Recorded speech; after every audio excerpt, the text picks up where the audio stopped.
तपाईको पार्टीको वरिष्ठ नेता माधव कुमार नेपालले पनि के भन्नुभयो भन्दाखेरि अहिले भर्खरै म अब केपी शर्मा ओलीको विरुद्धमा जान्छु, सकेसम्म म 40% पुर्याएर ल्याउँछु, पार्टी फोरेर म प्रधानमन्त्री बन्छु, होइन भने तपाईहरु प्रधानमन्त्री बन्न तयार हुनुहोस्, म साथ दिन्छु भनेर उहाँ आउनु भएको छ। अब माधव कुमार नेपाललाई तपाईँ कसरी कारबाही गर्नुहुन्छ? कार्यदल बन्यो र रामबहादुर थापा बादल यही हुनुहुन्छ तपाईको उम्मेदवार, उहाँलाई पराजित गरी राष्ट्रिय सभामा। अब तपाईँ पार्टीभित्र अनुशासन कसरी कायम गर्नुहुन्छ? पहिलो प्रश्न। दोस्रो प्रश्न, अबको स्थितिमा यदि 5 बजेसम्म कुनै पनि पोलिटिकल पार्टीले बहुमत पुर्याउने सम्भावना मैले देखाएको छैन, तपाईँ चाहिँ आफू बहुमत पुर्याएर जानुहुन्छ जानु राष्ट्रपति सामु, हिजो राति जानुभयो भएन, त्यहाँ सङ्ख्या पुगेको छैन बहुमतको। यदि तपाईँले बहुमत पुर्याउन सक्नु भएन भने तेस्रो प्रश्न, अब संसद विघटन भयो, यसको दोष कसलाई दिनुहुन्छ सामान्य प्रधानमन्त्री?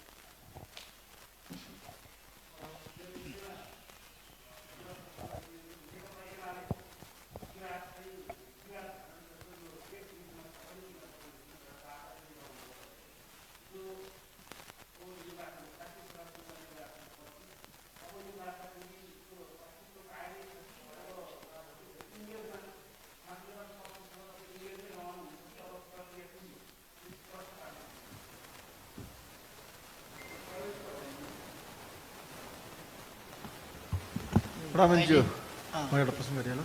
तपाईँले एउटा सामान्य प्रधानमन्त्रीले चाहिँ के भन्नु भने मार्ग प्रशस्त गरेको छु भन्नुभयो होइन। मार्ग प्रशस्त गर्नु भनेको चाहिँ राजीनामा हो कि होइन?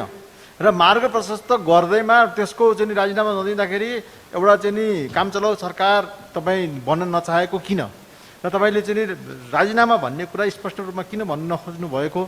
र त्यो आधारमा तपाईँले चाहिँ यदि राजीनामा भनेर भन्न नसकेको आधारमा तपाईँले फेरि अरू दिन किन पर्खिन सक्नु भएन? तपाईँलाई बजेटको पिर रहेछ, तपाईँलाई नीति तथा कार्यक्रमको समस्या रहेछ, अथवा तपाईँलाई देशमा त्यो चाहिँ गैर संवैधानिक हुन्छ अथवा नियम विपरीत हुन्छ भन्ने लागेको छ भने तपाईँलाई अझै समय थियो, तपाईँ किन अप्ठ्यारोमा पार्नुभयो? त्यो पनि ठिक छ, तपाईँले आफ्नो राजनीतिक फाइदाको लागि तपाईँले गर्नुभएको निर्णय ठिक छ, तर यो मार्ग प्रशस्त भन्ने कुरा चाहिँ संविधानमै नभएको यो नयाँ कुरा कसरी ल्याउनुभयो?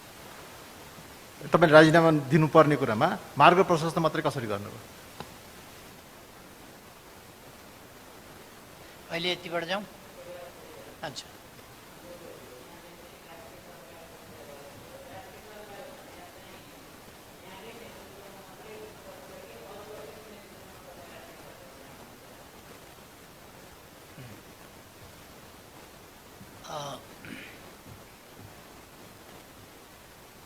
चारवटा प्रश्न आए। चारवटा प्रश्नमा अरू 2-3वटा प्रश्न पनि मिसिएको छ जस्तो लाग्छ।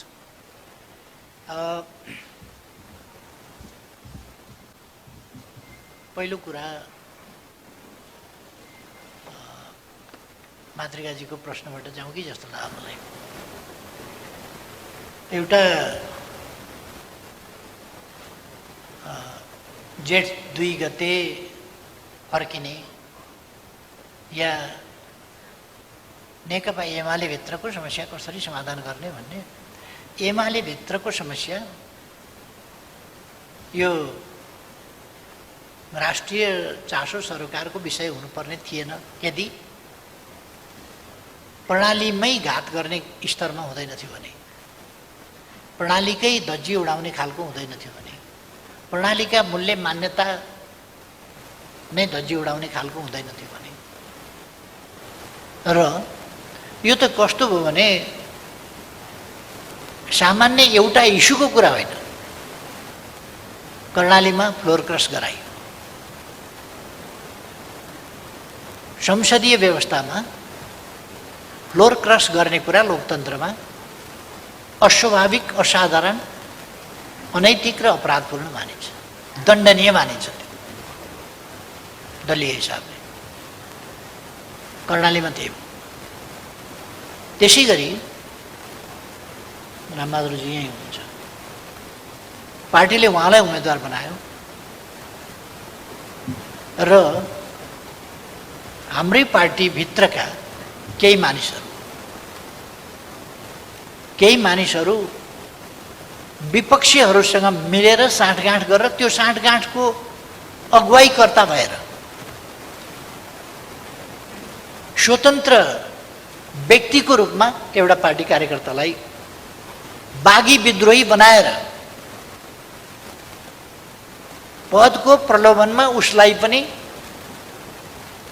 इमान आदर्शबाट च्युत गराएर, यो नेताहरूले गराउनु हुने काम होइन।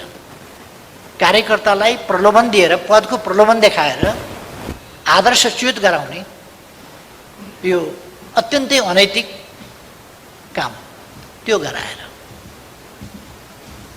आफ्नो पार्टीको क्यान्डिडेटलाई हराएर, त्यो आफ्नै इनिसिएसनमा हराएको छ, अरूलाई पनि समेट्ने काम त्यहीँबाट भएको छ।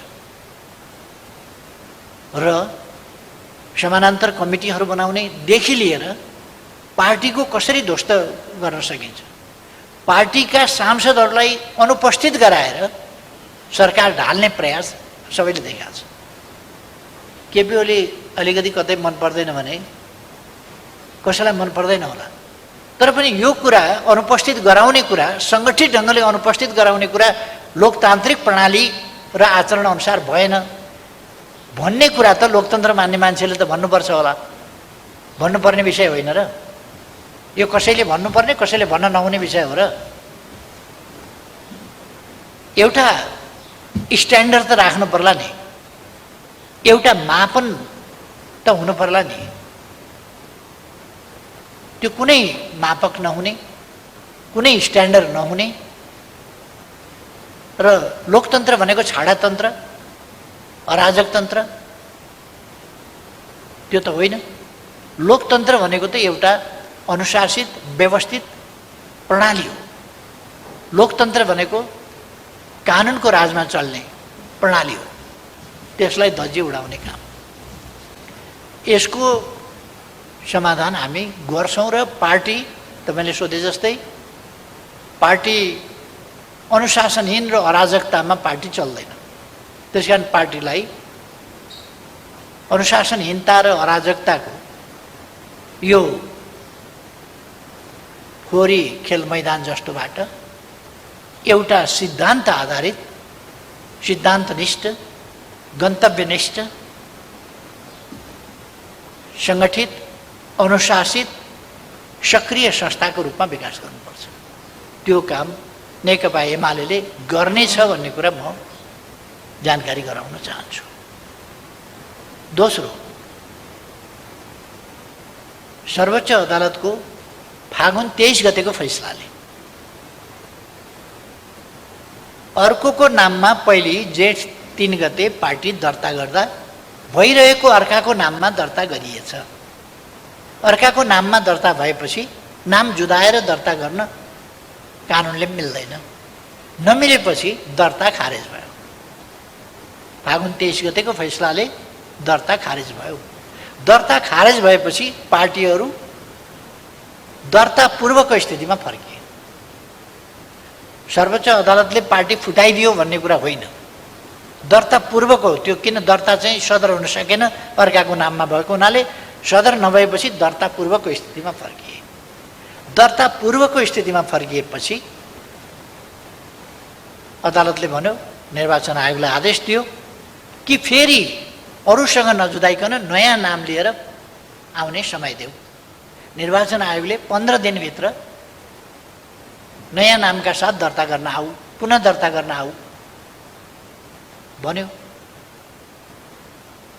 त्यसपछि मैले सर्वोच्च अदालतले दर्ता खारेज गरेको हुनाले पुनः दर्ता गर्नु पर्यो। पुनः दर्ता गर्न जाने कि नजाने कमसेकम हामी सल्लाहसँगले गरौँ। मैले प्रचण्डजीलाई फोन गरेँ। तपाईँहरू सबैलाई थाहा छ, प्रचण्डजीले मेरो फोनको धज्जी उडाएको, माखौल उडाएको तपाईँहरूलाई थाहा छ। मलाई उनसँग भेट्न कुरा गर्न मन छैन भनेको। जब भेट्न कुरा गर्न मन छैन, टेलिफोन गरेर कुरा गरौँ, भेटौँ भन्दाखेरि त्यसलाई माखौल उडाइन्छ भने फेरि नयाँ नामका साथ दर्ता गर्न जाने मूढ मनस्थिति के रहेछ? कसैले दर्ता गर्न जाने प्रयास गरेको तपाईँहरूले देख्नुभयो? मैले प्रचण्डजीलाई फोन गरेको, मैले माधवजीलाई फोन गरेको, मैले माधवजीलाई भेटेको, प्रचण्डजीलाई भेट्न चाहेको, पटक पटक भेट्न चाहेको। आजसम्म पनि, आज पनि, अघि पनि मैले प्रचण्डजीलाई फेरि फोन गरेँ। प्रचण्डजीबाट फोन आउने गरेको छैन, मैले नै गर्ने गरेको छु। किनभने म प्रधानमन्त्री पनि हुँ, म प्रमुख पार्टीको अध्यक्ष पनि हुँ। त्यसकारण मैले नै गर्नुपर्छ भनेर मैले आजसम्म पनि लगातार गरेछु फोन। र त्यति बेला पनि मैले 15 दिनको समय हामीलाई निर्वाचन आयोगले दिएको छ भने हामी जाने हो कि होइन? जाने हो भने के नाम लिएर जाने? कसरी फेरि हामी एकजुट हुने? एकीकृत हामी कसरी हुन्छौँ त? हिजो त एउटा बेग्लै परिस्थिति देखा पर्यो। पार्टी कब्जा गर्ने, निकाल्ने, अध्यक्षबाट हटाउने, दलको नेताबाट हटाउने, साधारण सदस्यताबाट समेत हटाउने। त्यो त मौका मिल्दा त ती सबै तमासा त देखिए। तर 23 गतेको दर्ता बदरले, अर्काका नाममा दर्ता भएको हुनाले, दर्ता बदर हुनाले त्यो स्थितिबाट फर्कियो। उहाँहरूले त मेरो त पार्टी सदस्यता भने, पार्टी सदस्यता पनि कमसेकम पार्टी सदस्य भएको 52 वर्षपछि उहाँहरूले मेरो पार्टी सदस्यता त झ्वाम पारिदिनु भयो। त्यसबाट त्यो सदस्य, त्यो फैसलाले स्वतः फिर्ता भयो। अरू साथीहरूको पनि त्यस्तै हो। अब जेठ 2 गते पुग्ने भनेको के हो भन्दा दर्ता पूर्वको स्थितिमा फर्किने हो। यसबीचमा भए गरेका कामहरू एकीकरणलाई हामीले अस्वीकार गरे हो र त्यो त लिगल कुरा हो। दर्ता पूर्वको स्थितिमा गयो। हामीले पार्टी एकीकरण गऱ्यौँ, त्यो त सत्य हो। एकीकरण हाम्रो चाहना थियो, हामीले गरेको हो एकीकरण। एकीकरण कायम छ। एकीकरणको हाम्रो आकाङ्क्षा पनि कायम छ, हाम्रा प्रयास पनि कायम छन् र त्यो एकीकरण अझ अगाडि बढाउँ भन्ने हाम्रो चाहना हो। तर त्यो अघि बढाउन केही मान्छेहरूले मानेनन्, पुनः दर्ता गर्न जान मानेनन्। माधवजी पेरिस डाँडाबाट एकीकरण भएर कसरी दर्ता गर्न जाने भन्नु भएन। उहाँले आफ्नो आफ्नो पार्टी गरी खाने भन्नुभयो, फर्किनुभयो। प्रचण्डजी एकीकृत भएर जाउँ भन्नु भएन, बिदाई गर्नुभयो उहाँले। मैले फोन गरेर एकीकृत ढङ्गले नै अगाडि बढ्ने बाटो समाउँ भन्दा उहाँले अस्वीकार गर्नुभयो। यस स्थितिमा यो पार्टी अलग अलग हुने स्थिति बनेको। यसमा हामीले चाहिँ अलिकति स्पष्ट हुनुपर्छ। र जेठ 2 गते पुग्ने भनेको त्यो अर्थ हो। तर जेठ 2 गते पुग्दा स्वाभाविक रूपमा एकीकरण भएको, एकीकरणको प्रक्रिया 3 वर्ष चलेको, एकीकृत पार्टी बनेको, दर्ता मात्रै बदर भएर हामीले नयाँ पार्टी लानुपर्ने ठाउँमा केही साथीहरू नयाँ दर्ता गर्न अनिच्छुक भएको। अहिलेको स्थिति के हो भन्दाखेरि कानुनी रूपले दर्ता खारिज भयो र दर्ता पूर्वको स्थितिमा पुग्यो। एकीकरण कायम छ। यो पोलिटिकल कुरा हो। एकीकरण कायम छ। केही साथीहरू पुनः दर्ता गर्न जान इच्छा गर्नु भएन, मान्नु भएन, अस्वीकार गर्नुभयो। त्यसकारण पुनः दर्ता माओवादी केन्द्र र एमाले पुनः दर्ता गर्न जाने स्थिति भएन। त्यसो भएपछि अलग अलग नाममा पार्टी बसे, तर एकीकरण कायमै रह्यो। जो दर्ता गर्न जान मन्जुर थियो एक्लै जाने कुरा भएन। एक्लै जान त मिलेन। एक्लै जान नमिलेको हुनाले दर्ता गर्न जाने कुरा भएन। संयुक्त रूपमा उहाँहरू मान्नु भएन र दर्ता पूर्वको स्थितिमा फर्किँदा माओवादी केन्द्र र एमाले भयो। एकीकरण सहित हामीले एमाले नाम मन्जुर गर्नु पर्यो।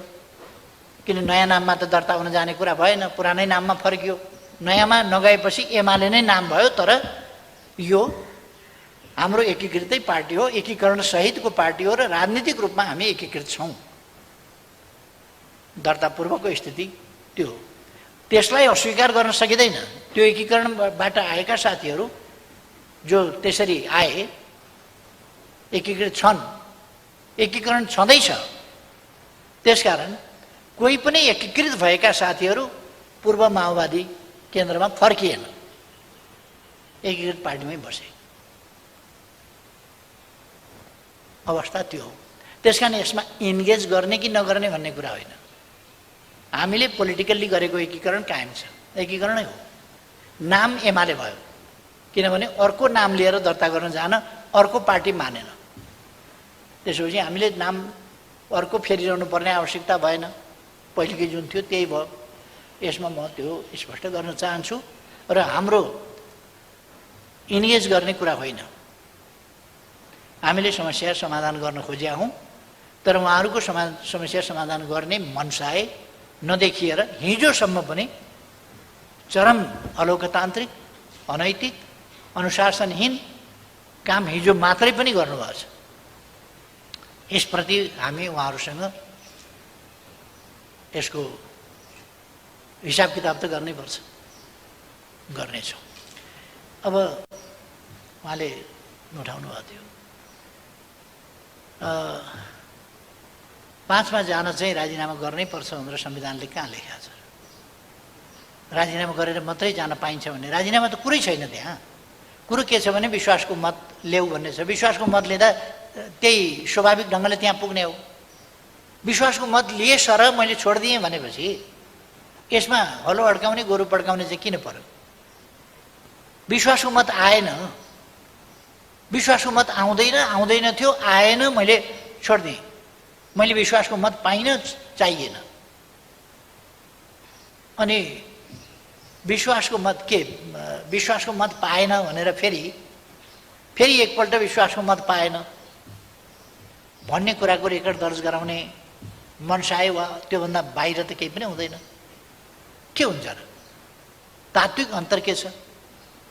त्यसले के कसैको मैले राजीनामा गरेर गए पनि 5मा पुग्ने हो, मार्ग प्रशस्त गरेर गए पनि 5मा पुग्ने हो, यसै गए पनि अब 5मा जाउँ भने पनि 5मा पुग्ने हो। त्यसले सबैका लागि अप्सन खुला गरिदिया हो। त्यस कारण यो यसमा न्यु बनाएको आदि इत्यादि कुरा त होइन। त्यसर्थ यो एकदमै स्वाभाविक कुरा हो र राजीनामा गरेर जानुपर्छ भन्ने कतै संवैधानिक व्यवस्था होइन, छैन। यदि विश्वासको मत लिन चाहेन भने के गर्ने? मैले चाहिनँ, विश्वासको मत लिन आवश्यक ठानिनँ, मैले ह्यान्डसअप गरेँ, के गर्ने? संविधानमा छैन भने विकल्पमा जाने। विकल्प रोक्नु हुँदैन, विकल्प रोकिएको छैन। अब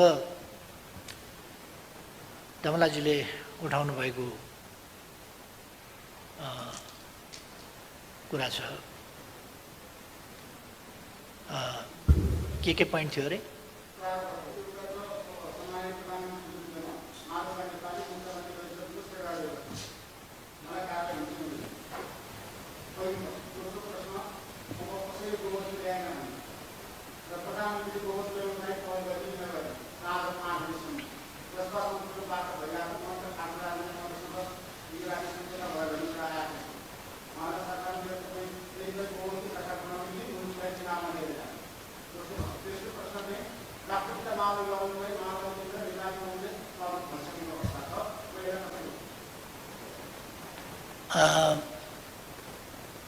माओवादी र नेपाली काङ्ग्रेस र माओवादी सहमत भइसकेको अवस्था। अनि सहमत हुँदा के हुन्छ? सङ्ख्या दुधुमले चाहिँ उम्लिन्छ। 61 र कति 50, 61 र 49, 110 भयो होइन? अनि 110ले सरकार बन्छ त 121 त मसँग छ। अनि के चिताएको त? त्यसको केही अर्थ भएन। उहाँहरू मिल्नुभएको, जसपाले उहाँहरूलाई समर्थन गरेको थाहा छैन मलाई। म भनिरहेको छु अहिले पनि, म चुनावमा नलैजाउँ देशलाई, कि वैकल्पिक सरकार बनाउनुहोस् कि मलाई समर्थन गर्नुहोस्। यो पनि मन्जुर छैन, त्यो पनि मन्जुर छैन भने विकल्प के छ त? त्यो पनि अगाडि सार्नुहोस् न त, त्यो पनि अगाडि सार्नुहोस्। अनि उहाँहरूले मलाई लखेट्ने, उहाँहरूले मलाई लखेट्ने, लखेटेको लखेटै गर्ने, अनि मैले किस्तीमा लगेर चढाइदिनु पर्ने। उहाँहरू कुरा गर्न पनि तयार नहुने। म कुरा गरौँ भनिराखेको छु, उहाँहरू त्यो कपडा बुन्ने तानको सटर जस्तो दक्षिण उत्तर गरिरहनु। यहाँ बिचमा किन अडिनुहुन्न? बनाऊ सरकार, मिलाउँ भन्दाखेरि किन मान्नुहुन्न? एकैचोटि स्वाटै दक्षिण, एकैचोटि स्वाटै उत्तर, किन? त्यो उत्तर दक्षिण नि त्यो ब्याट्सम्यानले ब्याट्सबाट बल उम्कायो, अर्काले च्याप्प समातिसक्यो, अब रन बनाउँछु भनेर कुदेर हुन्छ? त्यसपछि कुदेर हुन्छ? बल अर्काले समातिसकेपछि अनि रन बनाउन कुद्ने। यो जति उत्तर दक्षिण रन बनाउन कुदे पनि कति रन बन्छ? घरमा गएर जोड्न काम लाग्छ, राजनीतिमा काम लाग्दैन। तसर्थ मेरो आग्रह के छ भने देशलाई चुनावमै गयो देश भने पनि उहाँहरूले चुनावमै पुर्याउनु भयो भने पनि यसो पनि नमान्ने त्यसो पनि नमान्ने केही पनि नमान्ने गरेर चुनावमै पुर्याउनु भयो भने पनि आकाश खस्ने कुरा होइन, यो संवैधानिक प्रक्रिया हो। आकाश खस्ने कुरा होइन, त्यो पुग्यो भने स्वतन्त्र निष्पक्ष शान्तिपूर्ण ढङ्गले स्वतन्त्र निष्पक्ष चुनाव गराउनुपर्छ। जनताको अभिमत के हो त्यसबाट आउनुपर्छ। चुनावै भयो भने पनि आकाश खस्छ भन्ने कुरा होइन। तर चुनाव त अब यो मङ्सिरमा नभए अर्को मङ्सिरमा त गर्नै पर्छ। आउँदो फागुनमा त स्थानीय तहको निर्वाचन गर्नै पर्छ। निर्वाचनसँग त हामी एकदमै भागेर पनि त कहीँ पुग्दैन होला नि त। लोकतन्त्रमा निर्वाचन त अनिवार्य छ। निर्वाचन फेस गर्नुपर्छ, जनताको मूल्याङ्कन थाहा पाउनुपर्छ, सामना गर्नुपर्छ जनताको मूल्याङ्कन र जनताको आदेश, ताजा जनादेश जो जनताको अभिमतबाट प्रकट हुन्छ त्यो स्वीकार्नुपर्छ। जनताको अभिमत एक अवधिका लागि स्वीकार्नुपर्छ, यो सधैँका लागि होइन। 5 वर्ष अहिलेको स्थितिमा 5 वर्ष हामीले जसरी चलाउने भनेका थियौँ त्यसलाई स्वीकारेको भए, प्रचण्डजीले स्वीकारेको भए त यो समस्या आउँदैन थियो नि त। उहाँले स्वीकार्नु भएन। माधव नेपालले जनताको अभिमतलाई स्वीकारेको भए आफ्नै पार्टी ध्वस्त पार्न उहाँ तयार हुनुभयो। कमसेकम 121 सिट नेकपा एमालेलाई दिएको त जनताको अभिमत हो नि। त्यो कुरा माधव नेपाललाई मन्जुर छैन। उहाँले सकेसम्म धेरैलाई राजीनामा गराएर भए पनि तोड्न चाहनुहुन्छ जनताको अभिमत। जनताको अभिमतको उल्लङ्घन गर्न चाहनुहुन्छ, त्यसलाई भाँचखुस पार्न, धुचा पार्न चाहनुहुन्छ। अनि डेमोक्रेसीका कुरा गर्ने, बिहानै बेलुकै कोटेश्वर धाएर नेकपा एमाले फुटाउन उद्योग गर्नुहुन्छ अनि लोकतन्त्रका कुरा गर्ने, अस्थिरताको खेती गर्ने अनि फेरि लोकतन्त्रका कुरा गर्ने, यी कुराहरू शोभनीय हुन सक्दैनन्। अब अघि मैले मातृकाजीको प्रश्नकै जवाफमा भनिसकेँ, यी सबै बिचमा गरिएका पार्टीका आन्तरिक गडबडीहरू, आन्तरिक अनुशासनहीनता र अराजकताका समस्याहरू तिनको पार्टीले समाधान गर्नेछ। त्यो त पार्टीले कमिटीले बसेर छलफल गरेर, उहाँहरूसँगै पनि छलफल गरेर सच्चिन सुध्रिन तयार हुनुहुन्छ भने मौका दिएर त्यसरी काम गरिनेछ। तर समस्याहरू समाधान गरिनेछ। अर्को कुरा, नेकपा एमाले देशको प्रमुख राजनीतिक पार्टी, पपुलर भोटको हिसाबले पनि र सिटको हिसाबले पनि जनताले सर्वाधिक मत र सिट दिएको, अर्थात् सर्वाधिक विश्वास गरेको, भरोसा गरेको पार्टीको हैसियतले यसको काँधमा लोकतन्त्रलाई यताउता हुन नदिने, संविधानको रक्षा र कार्यान्वयन गर्ने गराउने, सङ्घीय लोकतान्त्रिक गणतन्त्रात्मक प्रणाली र हाम्रो संविधानले गरेका आधारभूत कुराहरू, व्यवस्थाहरू, यी कुराहरूको रक्षा गर्ने सबभन्दा बढी कर्तव्य पनि आफ्नो काँधमा छ भन्ने ठान्छ र त्यसै अनुसार त्यसको रक्षाका निम्ति यो उभिन्छ। लोकतन्त्रको भविष्यमा कुनै तलमाथि पर्न दिने छैन, किनभने नेकपा एमाले यस देशमा छ र सङ्घीय लोकतान्त्रिक गणतन्त्रको रक्षाका निम्ति, संविधानको रक्षा कार्यान्वयन त्यसका निम्ति, प्रभावकारी कार्यान्वयनका निम्ति नेकपा एमाले यो अग्रभागमा उभिएर लडाइँ गर्छ।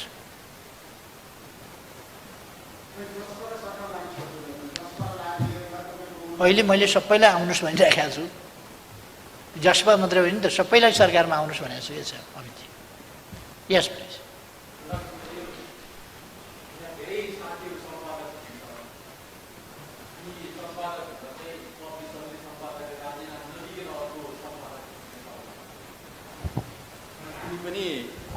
ठिक छ, अर्को सम्पादक खोज्नुहोस्, आएपछि हामी राजीनामा दिन्छौँ, त्यतिन्जेलसम्म पत्रिका चलोस् भन्छौँ। त्यो चाहिँ निजी कम्पनी हो। तर प्रधानमन्त्री पद र प्रधानमन्त्री चाहिँ सार्वभौम जनताले चुनेको, सार्वभौम संसदले चुनेको प्रतिनिधि हो र प्रधानमन्त्री कायमै रहँदाखेरि एउटा प्रधानमन्त्री कायमै रहँदाखेरि राष्ट्रपतिले अर्को प्रधानमन्त्री खोज्ने प्रक्रिया सुरु गर्न मिल्छ? भोलि पनि कुनै प्रधानमन्त्रीले राजीनामा पनि दिएको छैन, ऊ कायमै छ, राष्ट्रपतिले त्यसरी खोज्यो भने त्यो त अनैतिक असंवैधानिक हुन्छ होला नि। र खास सिधा प्रश्न गर्न खोजेको प्रधानमन्त्रीजीले त्यसलाई सिधा जवाफ दिनु भएन। यसैमा म जोडिहाल्छु, अर्को पनि छ, प्रधानमन्त्रीलाई सजिलो हुन्छ। तपाईँ आजका दिनसम्म राजीनामा दिनुभएको छैन र प्रधानमन्त्री नै कायम हुनुहुन्छ। तपाईँले विश्वासको मत लिने समय पनि सकिएको थिएन। समय सकिएको भए राष्ट्रपतिजीले आह्वान गर्न सक्नुहुन्थ्यो। अब तपाईँ ऋषिजीले सोध्नुभयो, त्यसको पनि उत्तर नआएर मैले यसैमा खप्त्याएको।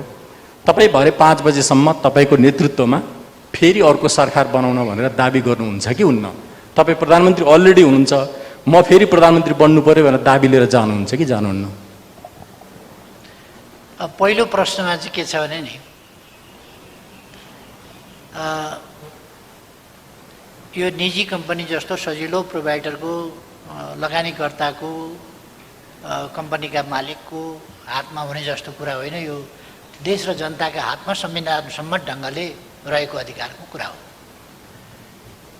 यही कुरा अस्ति मलाई कसैले किन सोधेन, मैले विश्वासको मत प्राप्त गरेँ गरिनँ, विश्वासको मत प्राप्त गरिनँ, मैले राजीनामा दिइनँ, म प्रधानमन्त्रीमा त कायमै थिएँ। प्रधानमन्त्री छँदै थिएँ, विश्वासको मतले मलाई मुक्त गर्यो। विश्वासको मत प्राप्त नभएपछि मुक्त गर्यो। मैले राजीनामा त गरिनँ, अहिले मैले इच्छा गरिनँ, म मुक्त भएँ। राजीनामा त गरेको छैन, राजीनामा गर्नुपर्ने व्यवस्था पनि छैन। र त्यसपछि 2 को सरकार बनाउने कोसिस भयो, 2 को सरकार बनेन, मैले राजीनामा गरिनँ, फेरि नियुक्त भएँ। राजीनामा गरेकै छैन मैले, म प्रधानमन्त्रीमा कायमै छु, कायमै हुँदाहुँदै नियुक्त भएँ। अर्को प्रधानमन्त्रीले शपथ ग्रहण गरेका बखत वास्तवमा प्रधानमन्त्री कामबाट मुक्त हुन्छ। अहिले त्यस्तै हो स्थिति। अर्को प्रधानमन्त्री नबन्दासम्म, भरे 5 बजेसम्म अथवा 5 बजे अगाडि नै बन्यो भने अर्को प्रधानमन्त्री बन्दासम्म म प्रधानमन्त्रीकै रूपमा कामकाज गरिरहन्छु। तर अर्को प्रधानमन्त्री बन्न बाटो खुलेको छ। त्यो त मैले नै ह्यान्डसअप गरेर खोलेको छु नि त। त्यसरी खोल्न पाइँदैन भन्ने संवैधानिक व्यवस्था छैन। यदि मलाई सरकार चलाउन मन छ भने मैले विश्वासको मतमा जानुपर्छ। मन छ भने म दिक्क भइसकेँ सरकार चलाउन, मन छैन, किन विश्वासको मत मागिरहन्छु? मनै छैन मलाई त, विश्वास चाहिएकै छैन त। अर्को सरकारमा जाउँ, अर्को वैकल्पिक सरकार बनाऊ, त्यसका लागि त बाटो खोलेकै छ। सम्माननीय राष्ट्रपतिजीले मिलेन भनेर कुनै आह्वान त रोक्नु भएको छैन, उहाँले खोलिदिनु भयो बाटो, आह्वान गर्नुभयो, आऊ सरकार बनाऊ। त्यो सबैलाई अवसर छ। प्रतिनिधि सभाको सदस्य हरेक प्रतिनिधि सभा सदस्यलाई भरपर्दो आधार प्रस्तुत गर्ने अधिकार छ। त्यो गरेर लिएर जान पाएको छ भने कुनै कसैको अधिकारमा कतै कुण्ठा हुन भएन। मेरो अधिकार मैले प्रयोग गर्न चाहिनँ, किनभने मलाई थप सरकार चलाउनु छैन। यस्तोमा पनि सरकार चलाउन सकिन्छ, न कोही समर्थन गर्छ न कोही साथ दिन्छ। त्यसो भने बनाउन त अर्को। यति दिनै पिछेको असहयोग, दिनै पिछेको विरोध, बदनाम गरेको छ, चरित्र हत्या गरेको छ। यस्तो स्थितिमा यति यो नन कोअपरेटिभ मात्रै होइन, मोर देन नन कोअपरेटिभ, त्यस खालको स्थितिमा एउटा विरोधको लागि विरोध सधैँको, त्यस स्थितिमा मैले सरकार चलाउनु छैन। चलाउनु भए मैले विश्वासको मत माग्नु पर्थ्यो। चलाउने अधिकार प्राप्त मैले विश्वासको मत प्राप्त गरेपछि पाउँथेँ। 30 दिनभित्र मैले विश्वासको मत लिनुपर्छ, अनि मात्रै फर्दर प्राइम मिनिस्टरको हिसाबमा मैले सरकार चलाउन पाउँछु। मलाई त्यो चलाउनु छैन, त्यस कारण मैले राष्ट्रपतिजीलाई भने अर्को प्रोसेस सुरु गरिदिनुहोस्। अब अर्को के थियो अरे?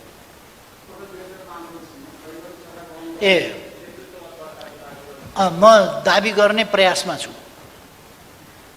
किनभने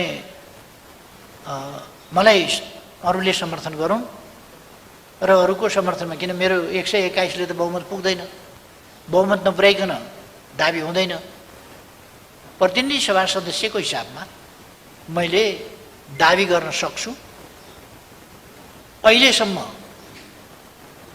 चाहेर नचाहेर अनुपस्थित भएर जे गरेर बाहिर जे भने पनि मसँग 121 को स्ट्रेन्थ छ अथवा मतभार भन्ने चलन छ नि, मसँग 121 मतभार छ प्रतिनिधि सभामा। 121 मतभार मसँग भएको हुनाले अलिक सजिलो होला कि मलाई भनेर म कोसिस गरिराखेको छु। यदि समर्थन प्राप्त भयो भने र त्यो राष्ट्रपतिज्यूलाई भरपर्दो आधार लाग्यो भने उहाँले मलाई प्रधानमन्त्री भरपर्दो आधार लागेर नियुक्त गर्नुभयो भने मैले सरकार बनाउँछु र विश्वासको मत फेरि 1 महिनाभित्र लिनेछ, त्यस बाटोमा म जान्छु। 1 महिनाभित्र फेरि कसैले विश्वासको मत दिएन भने अनि विघटन गर्यो भनेर आरोप लगाउन पाइने छैन। अब विश्वासको मत नदिने अनि चुनावमा गयो भन्न त पाइने छैन, त्यो त स्वाभाविक रूपमा जान्छ। आज समर्थन दिनुहोस् मलाई, म आग्रह सबैसँग गर्न चाहन्छु, समर्थन दिनुहोस्, म सरकार बनाएर चलाउन चाहन्छु। दिनुहुन्न भने केपी ओलीले प्रतिनिधि सभा विघटन गरेर चुनावमा लग्यो देशलाई भन्न पाइँदैन। यो अस्थिरता अस्तव्यस्तता खडा गर्ने, सधैँको विवाद सधैँको खिचलो तयार गर्ने उहाँहरू जवाफदेही हुनुहुन्छ, म होइन। त्यसकारण अहिले पनि मलाई समर्थन दिनुहोस्, म सबै दलहरूसँग आग्रह गर्छु। कमसेकम बहुमत पुग्ने गरी दिनुहोस्, आग्रह गर्छु। दिनुहुन्न भने अरूले बनाउनुहोस् सरकार, चुनावमा नजाउँ। म त चुनाव भनेपछि, चुनावको घोषणा भनेपछि, प्रतिनिधि सभा विघटन भनेपछि अस्ति नै थुतुनु पोलेको मान्छे हो। म त्यता जान चाहन्न, तर मेरो हातमा छैन। अरूले घेराबन्दी गर्ने अनि घेराबन्दी गरेर असफल बनाउने अनि आरोप चाहिँ मेरो टाउकोमा हाल्ने, त्यो गर्न पाइँदैन। उहाँहरूलाई अविश्वासको प्रस्ताव राख्नु भनेको हो, उहाँहरूलाई विश्वासको मत दिनु भनेको हो। अस्ति नै पनि 2 वा 2 भन्दा बढी दल मिलेर सरकार बनाउनुहोस् भनेको हो। अहिले पनि समर्थन दिनुहोस् भनिरहेको छु। हुन्छ भने समर्थन दिनुहोस्। मलाई लाग्छ जिज्ञासाहरू विमलजी। हजुर संक्षेपमा। सम्मानज्यूलाई यो हामीले जति पृष्ठभूमिको कुरा गरे पनि, यताबाट कोट्याए पनि उताबाट कोट्याए पनि स्पष्ट चाहिँ मेरो बुझाइ, धेरैको बुझाइ, आम पब्लिकको बुझाइ, सिभिल सोसाइटीको बुझाइ के छ भने मुलुक अब मध्यावधि निर्वाचनमा फेरि गयो, प्रतिनिधि सभा विघटनको औपचारिक घोषणा हुन बाँकी छ, डिलमा पुगेको छ भन्ने नै आम बुझाइ छ। त्यसको प्रक्रिया, त्यसको लम्बेतान, पृष्ठभूमि आफ्नै ठाउँमा होला। मेरो प्रश्न के हो भन्दाखेरि प्रधानमन्त्रीसँग अहिलेको जुन, हुन त मान्छेहरूले अमेरिकाको उदाहरण दिन्छन्, कोभिडकै बिचमा अमेरिकामा पनि चुनाव भयो। नेपालमा चाहिँ नसोचेको हिसाबले सेकेन्ड भेरिएन्टले चाहिँ यति आचो पारेको छ, जुन प्रधानमन्त्रीले पनि केही दिन अगाडि आफैले चाहिँ कोभिडको त्यसको जुन किसिमको असर देखियो त्यसको बारेमा यहाँले बोल्नुभयो होइन।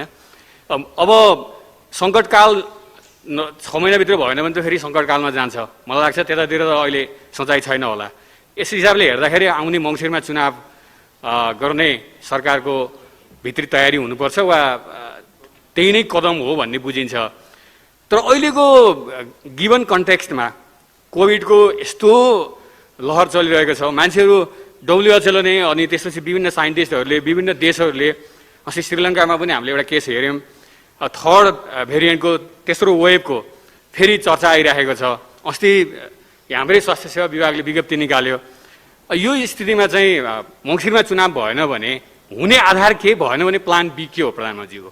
धन्यवाद।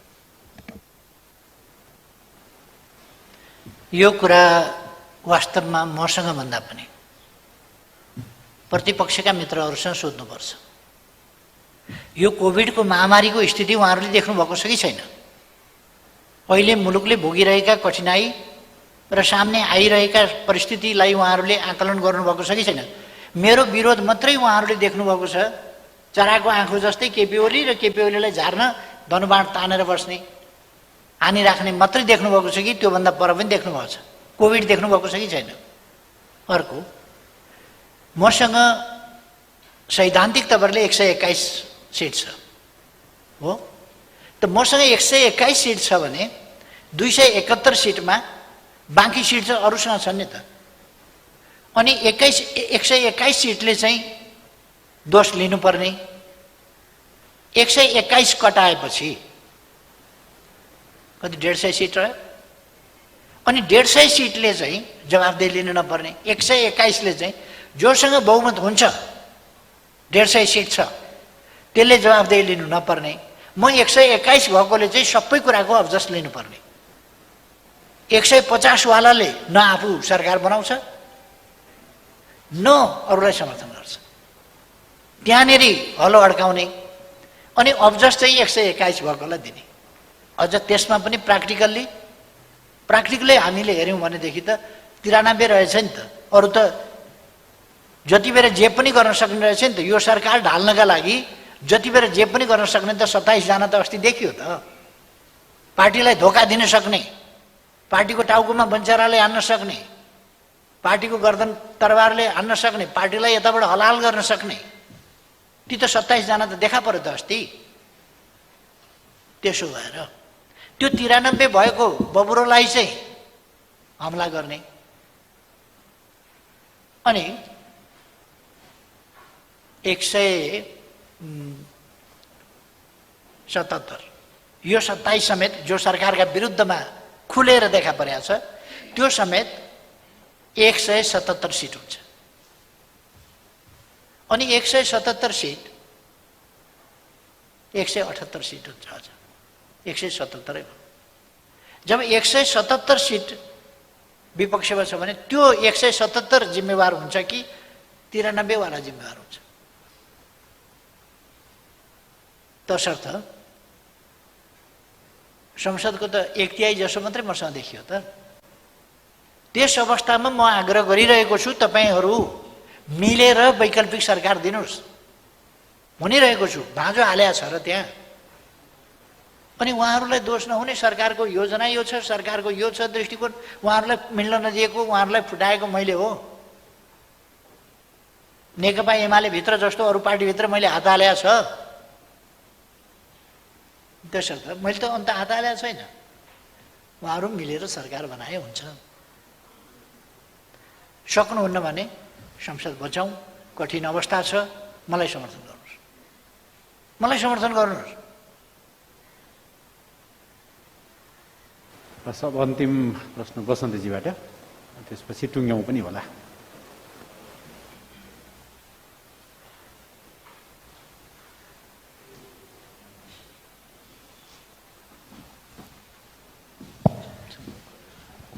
सम्माननीय प्रधानमन्त्रीज्यू, एकदमै छोटो सूचनामा आइयो। शुक्रबारको दिन अलि प्रेजेन्टेबल जस्तो भइएन सम्माननीय प्रधानमन्त्रीज्यूको अगाडि, तर छोटोमै सूचना आउँछ प्रायः यहाँबाट आउँदाखेरि। तपाईँले बिमलजीलाई दिनुभएको जवाफमा प्रश्न थियो र त्यो प्रश्नमा अर्को प्रश्न चाहिँ विपक्षी दलहरूलाई सोध्नुपर्छ यो कुरा भनेर भन्नुभएको छ चुनावको विषय। तपाईँले भन्नुभएको मितिमा चुनाव भएको हुन्थ्यो, तपाईँको योजनाअनुसार चुनाव भएको हुन्थ्यो भने चाहिँ वैशाख 17 या 27मा चुनाव भएको हुन्थ्यो। र कोभिडको एकदमै मारामार भएको बेलामा एकदमै खतरनाक स्थितिमा त्यो चुनाव हुने रहेछ। कति घातक समय रहेछ। अहिले त हामी पछाडिबाट हेर्न सकिने भयो नि त समय बितिसकेपछि। त्यसैले पनि संविधानले निर्दिष्ट गरेको 5 वर्षको समय पुरा गर्नु अहिले हामीलाई यो जनस्वास्थ्यको कोणबाट पनि झन् महत्त्वपूर्ण भयो यो कुरा। तर किन यसलाई चाहिँ सिधा या घुमाउरो बाटोबाट त्यतैतिर लैजाने काम हुँदैछ? एउटा जिज्ञासा यो अझै पनि बाँकी रह्यो, बिमलजीले सोधेकोमा अझै बाँकी रह्यो यो। अर्को चाहिँ तपाईँको मनमा भित्र कतै अब त लागेको हुनुपर्ने हो कि त्यो जब अदालतले पनि फैसला गरिसक्यो पुस 5 गते मैले संसद विघटन गरेको काम चाहिँ राजनीतिक हिसाबले पनि अनुपयुक्त, संवैधानिक हिसाबले पनि गलत थियो भन्ने कुरा तपाईँले अब कन्जम्सनको लागि भन्दा त भन्नुहुन्छ होला, तर एक्लै बसेको बेला तपाईँलाई कतै लागेको छ कि छैन, यहाँ चाहिँ अलिकति बेठिक भयो, संविधान मिचियो यहाँ भन्ने कुरा तपाईँलाई कतै लागेको छ कि छैन, यो मलाई जान्ने जिज्ञासा छ। अर्को चाहिँ यो अहिलेको कोभिडको विषयसँग सम्बन्धित विषय छ कि अहिले भर्खरै उप प्रधानमन्त्रीज्यू निस्किनु भयो कि सिसिएमसीको तर्फबाट जुन समन्वयहरू हुनुपर्ने हो यो एकदमै कमजोर भयो भन्ने आलोचनाहरू यस अगाडि पनि थिए, तर योपल्ट बढी भइरहेको छ। यो कुरामा कतिको जानकार हुनुहुन्छ? परराष्ट्र मन्त्रीज्यू यहीँनिर हुनुहुन्छ। अस्ति भर्खरै मात्रै केही देशका राजदूतहरूसँग, कूटनीतिज्ञहरूसँग उहाँले एकलौटी ढङ्गले कुराहरू बढाउँदाखेरि यहाँको विभागीय हिसाबले पनि परराष्ट्र मन्त्रालयलाई बाइपास गरियो, छलियो भन्ने कोणबाट आलोचनाहरू भएका छन्। मेरो जानकारीले के भन्छ भने प्रधानमन्त्रीज्यू कहाँ पनि यी असन्तुष्टिहरू आइपुगेका छन्। यसको बारेमा के भन्नुहुन्छ? र जनताको अहिलेको पहिलो चासो चाहिँ खोपमा छ। खोपको विषय के छ? किनभने हाम्रो जानकारीले के भन्छ भने उत्तरी छिमेकीसँग जसको खोप बढी रिलायबल हो भन्ने बारेमा पनि कुराहरू आएका थिए, तर त्यतातिर तपाईँहरूले कुनै पहल नै गर्नुभएको छैन भन्ने छ। र दक्षिणको छिमेकी जो आफै एकदमै ठुलो पेन्डेमिकको महामारीमा छ, तर तपाईँहरूको जोड चाहिँ त्यतैतिर बढ्ता छ भन्ने ढङ्गले एकदम गुनासोहरू भइरहेको छ। यी चारवटा मेरा जिज्ञासाहरू चाहिँ समाधान गरिदिनु अनुरोध छ।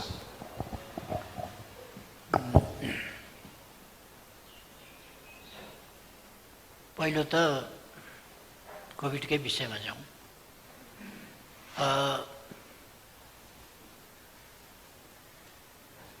यस्तो बेलामा चुनाव गरिरहनु वाञ्छनीय होइन, तर अहिले तपाईँले हेर्नुभयो भने एउटा राष्ट्रको समय भनेको एक दिन पनि एकछिन पनि मूल्यवान हुन्छ। राष्ट्रको समय, त्यो राष्ट्रको समय चाहिँ त्यस्तो मूल्यवान समय यस्ता अनावश्यक र अनुचित कुराहरूमा खर्च भइरहेको छ। आज पनि हामी यहाँ जे काममा लाग्न पर्थ्यो यति बेर त्यसबाट समय निकालेर यहाँ हामी छलफल गर्नु परिरहेको छ पोलिटिक्सको बारेमा। किनभने पोलिटिक्स न अगाडि बढ्न सक्ने न अडिन सक्ने त्यस्तो खालको स्थितिमा छ।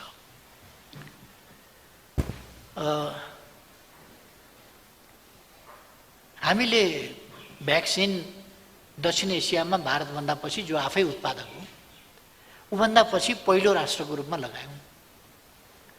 त्यसका निम्ति हामीले थप 20 लाख डोजका लागि त्यो एकैचोटि ल्याएर पनि फेरि के हुन्छ भने त्यो समयभित्र लगाउन सकिएन भने त्यो एक्सपायर हुन्छ, फेरि त्यो कामयाब हुँदैन। त्यस कारण हामीले क्रमशः नै ल्याउनु पर्ने हुन्छ। त्यो क्रमशः ल्याउनका लागि हामीले 20 लाख डोज मगायौँ। 20 लाख डोजको पैसा पनि तिर्यौँ। 20 लाख डोजको पैसा तिर्यौँ, 10 लाख डोज आयो, तर 10 लाख डोज बाँकी भयो। यसै बिचमा इन्डियाको अदालतको फैसला पनि हामीलाई थाहा छ, इन्डियालाई नपुगिकन बाहिर नदिनु भन्ने खालको फैसला। जहाँसुकै पनि अभावको एउटा स्थिति र पहिले इन्डियाले पनि यो सेकेन्ड वेभको यस्तो नसोचिकन पनि कतिपय देशलाई दिने भनेर उसले एउटा एग्रिमेन्ट गरेका थियो, तर त्यो अनुसार पछि उसले दिन सक्ने खालको स्थिति भएन। र त्यस सम्बन्धमा अहिले गम्भीरताका साथ कुराकानी भइरहेको छ र हामी प्रयास गरिरहेका छौँ। र म ठान्छु भारतको अदालतले पनि सीमाभन्दा उता सीमाले मानवीयतालाई निर्धारण गर्ने, मानवीय जीवनको रक्षाको प्रश्नलाई सीमाले उत्तरदायी वा अनुत्तरदायी बनाउने विषय ठान्दैन र यसलाई नितान्त एउटा राष्ट्र विशेषको समस्याको रूपमा अथवा राष्ट्रले गरेको उपलब्धि वैज्ञानिक खोज अध्ययन खास गरेर औषधिजन्य कुराहरूमा मानिसको जीवनसँग सम्बन्धित कुराहरूको उपलब्धि चाहिँ एउटा राष्ट्र विशेषको मात्रै हो, सँगै मानव जातिको उपलब्धिको रूपमा त्यसलाई मान्न सकिँदैन भन्ने अवश्य पनि भारतको कोर्टले गर्ला जस्तो मलाई लाग्दैन। त्यो कुनै प्रसङ्गवश त्यसरी निर्णय भए तापनि त्यसमा करेक्सन आउला भन्ने म ठान्छु। भारतको सिङ्गो जनसङ्ख्यालाई खोप दिइसकेपछि नेपालमा दिने भन्ने कुरा चाहिँ त्यो त्यसले वास्तवमा के भने त्यो यति असान्दर्भिक जस्तो पनि भइसक्छ। त्यसकारण त्यस निर्णयमा पुनर्विचार होला, हामी प्रयास गरिराखेका छौँ। अरूतिर पनि हामी कुराकानी गरिराखेका छौँ, अमेरिका, बेलायत, विभिन्न देशहरूसँग पनि कुरा गरिराखेका छौँ। युरोपीय देशहरूसँग जसले यो सेरम चाहिँ लिने गरेका थिए, सहमति गरेका थिए, सम्झौता गरेका थिए या बुकिङ गराएका थिए, त्यो उनीहरूले आफ्नै अन्तैबाट उपलब्ध भएपछि नलिने भए भने त्यो पनि प्राप्त गर्न सकिने स्थिति छ कि, त्यसमा पनि हामी लागिरहेका छौँ। र तपाईँले भने जस्तै उत्तरी छिमेकी चिनको पनि खोप चाहिँ प्रभावकारी छ र त्यहाँबाट हामीले 8 लाख अनुदान पहिले प्राप्त गरेका छौँ र अरू थप लिने प्रयास हामी गम्भीरताका साथ गरिरहेका छौँ र उच्च स्तरमा पनि कुराकानीहरू भइरहेका छन् र हुनेवाला पनि छन्। त्यसो भएर यस सम्बन्धी पनि हाम्रो प्रयास चाहिँ नि जारी छ। अब जहाँसम्म कोभिडका बेलाको कुरा छ, यो एउटा जात्रा जस्तो कुरा होइन। मतदाताहरू आएर डिस्टेन्स मेन्टेन गरेर मास्क लगाएर भोट दिएर जान सक्छन्। यद्यपि यो परिस्थिति अनुकूल त होइन, तर यस्तै बेलामा जस्तो अमेरिकाको निर्वाचन निर्धारित समयमा हुने गर्छ, यस्तै बेलामा चाहिँ भयो। जति बेर महामारी एकदमै क्लाइमेक्समा थियो त्यति बेरै अमेरिकामा निर्वाचन भयो। त्यसर्थ कहिले कहिले महामारीका बेला जापानदेखि लिएर ती भारतका विभिन्न प्रान्तहरूमा पश्चिम बङ्गाल जस्तो त्यत्रो पपुलेसन अथवा अरू ठाउँहरूका एकदमै पपुलेटेड ठाउँहरूमा, भारत त पपुलेटेड छ हामीलाई थाहा छ, त्यस्ता ठाउँमा पनि इलेक्सनहरू भएका छन्। किनभने इलेक्सन भनेको चाहिँ स्वेच्छाले मात्रै गर्ने कुरा हुँदैन। इलेक्सन खास स्थितिमा, अब कुनै स्थितिमा रोकियो भने बेग्लै कुरा, नत्र सामान्यतया इलेक्सन जुन परिस्थितिले इलेक्सन निम्त्याउँछ त्यसलाई रोक्नु हुँदैन। यदि मैले भनेको समयमा इलेक्सन भएको भए डिस्टेन्स मेन्टेन गरेर गर्न सकिन्थ्यो, जसरी अरू देशहरूले गरेका छन् त्यसरी गर्न सकिन्थ्यो होला। अब त्यो भएन, त्यो नभएपछि त्यो आफ्नो ठाउँमा छ। तर यसको अर्थ के भनेदेखि यसै बेला गर्नुपर्छ होइन, तर अब फागुनमा त हामीले स्थानीय तहको निर्वाचन त गर्नै पर्नेछ। र म के विश्वास गर्छु भने हामी अब भ्याक्सिन पनि छिटै ल्याउँदैछौँ र यसको जस्तो हामीसँग अक्सिजनको कमी थियो, सिलिन्डरको कमी थियो, ती कुराहरूलाई हामीले अब पुरा गरेका छौँ, लगभग पुरा गरेको स्थितिमा पुगेका छौँ।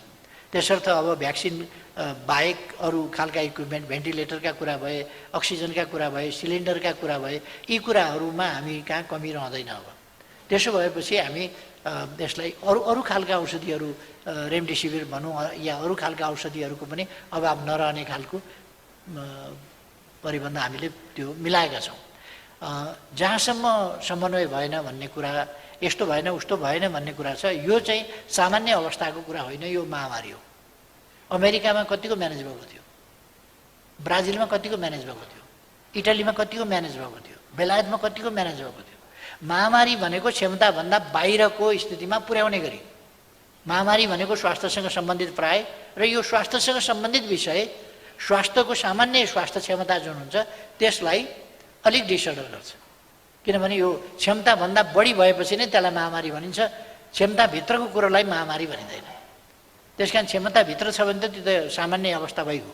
क्षमताभन्दा बाहिरको स्थितिमा पहिलेका हाम्रा मौजुदा म्यान पावर, मौजुदा दक्षता, मौजुदा अस्पताल, मौजुदा सामग्रीहरू, स्वास्थ्य सामग्रीहरू, अथवा मौजुदा औषधिको स्टोर, अथवा चिनिरहेका रोगको औषधि जस्तो नयाँ, जस्तो हामी भेरिएन्टका कुरा गरिरहेका छौँ नि, यसै त कोभिड-19 बिना औषधिको रोग एकैचोटि आइलाग्यो र भयावह रूपमा ग्लोबल्ली आइरहेको।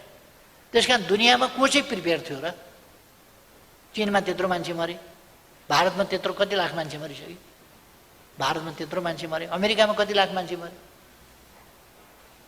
केही हजारको कुरा होइन नि, लाखौँ मान्छे मर्नु भनेको त अमेरिका जस्तो देशले पनि म्यानेज गर्न सक्दो रहेछ। त्यसकारण आलोचना गर्नु त सजिलो छ, तर यस्तो आकस्मिक रूपमा आइपर्ने महामारीहरू नियन्त्रण गर्न, त्यसलाई कन्ट्रोल गर्न केही समय लाग्छ र सरकारले आफ्नो ध्यान पूर्ण रूपमा फोकस गरेको छ कोभिडका विरुद्धको लडाइँमा र यसलाई नियन्त्रण गरेर छोड्छ।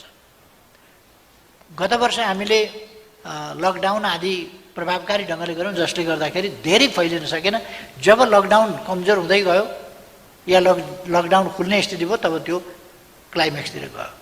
फेरि हामीले अलिकति कडाइ गऱ्यौँ, अवेरनेस बढायौँ, सामग्रीहरू जुटायौँ र त्यसलाई कम गऱ्यौँ।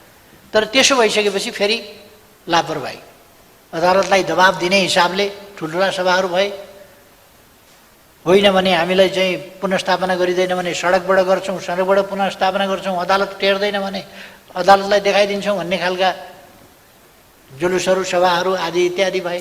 त्यसले फैलाउन मद्दत गर्यो। अरू कुराहरू पनि भए होला, केही रिलिजियस कुराहरू भए होला, केही कुराहरू भए होला।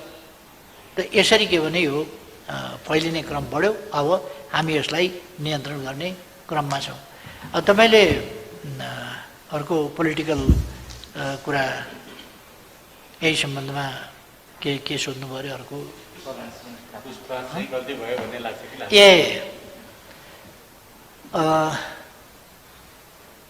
अदालतले भनेको मान्नुपर्छ,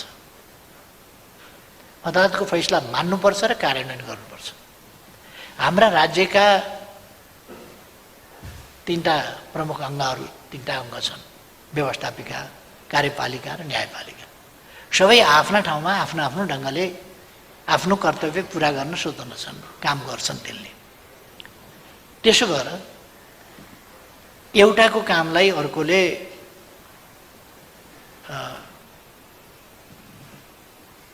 सहयोग गर्ने हो, समर्थन गर्ने हो, सहयोग पुर्याउने हो।